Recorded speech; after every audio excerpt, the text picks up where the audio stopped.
Alex Krassyuk, the promoter of Alexander Usyk, is confident that this proposed four-man heavyweight tournament in Saudi Arabia can take place despite the complicated nature of dealing with Team Fury. Many fans have expressed skepticism about such an event. They think it's too good to be true. But Krassyuk said the following: definitely yes, this is the game plan.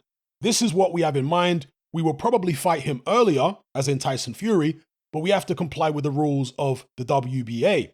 I think it's possible. If you remember the Rumble in the Jungle, had it ever been done? No. It was done only once, and it was such a difficult fight to make. Rescheduling, getting money, and in a country like Congo, at the time it was Zaire, that was almost impossible. But it took place, and it stays written in golden letters in the history of boxing. I promise that Usyk's team has always been, and will probably always be, the easiest team to deal with. There won't be any trouble for anyone to make an agreement with us as long as it's a reasonable agreement. Tyson Fury and his representatives, including his lawyers, including his promoter, everyone is complicated.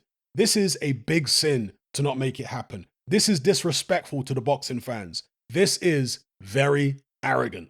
Those are the words of Alex Krassyuk, promoter of unified world heavyweight champion Alexander Usyk. And I can only echo his sentiment towards the end there, where he said this is disrespectful to boxing fans. And the reason I say that is because Tyson Fury over the past few years has been running around saying that not only is he the greatest heavyweight of his generation, but the greatest heavyweight of all time. If you're going to run around saying stuff like that, you have to be willing to go to the lengths that the great heavyweights of the past went to in order to prove their greatness. If you're not willing to go to those lengths, but you're still running around saying you're the greatest of all time, that's disrespectful to the greats, and it's disrespectful to us as boxing fans. You are insulting our intelligence by running around claiming that you're this, that, and the other, but you're not willing to get in the ring and prove it against the necessary fighters. So, completely echo Krassyuk's sentiment towards the end there. Now, as far as what he said regarding the difficulty in dealing with Fury's team, he spoke about his promoter. Now, I'm going to guess here, I could be wrong, that he's not so much referring to Bob Arum, because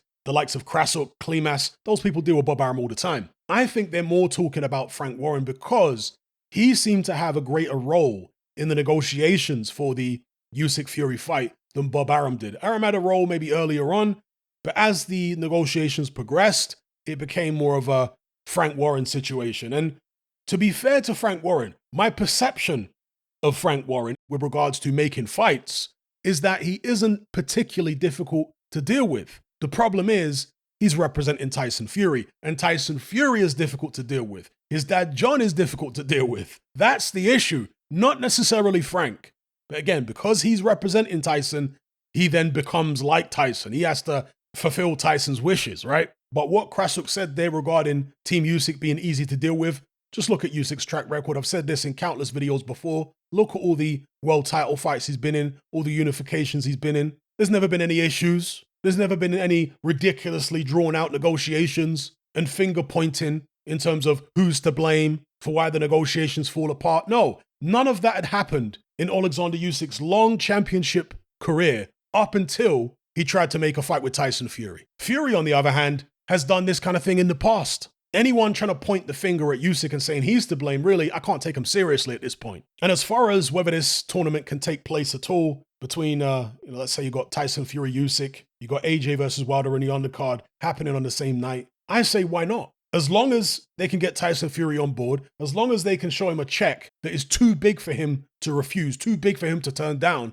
then I think it can happen. Maybe they have to swap around the matchups and match AJ with Fury and Usyk with Wilder instead. Maybe that would make it easier to get done. I personally suspect that Fury's team would prefer that, and I think AJ's team would prefer that. And if they can do that, if that's what it takes to get the tournament done, I say go ahead and do it. And boxing is one of those kind of sports where the weird and wacky happens. It's really a double-edged sword because boxing is a very unregulated sport. It doesn't have the structure of, let's say, football, basketball, so on and so forth. And that leads it to be unpredictable, inconsistent, but it also means that it can be surprising in a good way as well. Bizarre, even. So I think the tournament can happen. The Saudis have certainly got the money. It's whether they can get the Gypsy King to put pen to paper. We will see. I stay hopeful. Again, particularly if they match Fury with AJ and Usyk with Wilder. I think that will probably be an easier deal to do. But let me know what you guys think. Leave your comments below.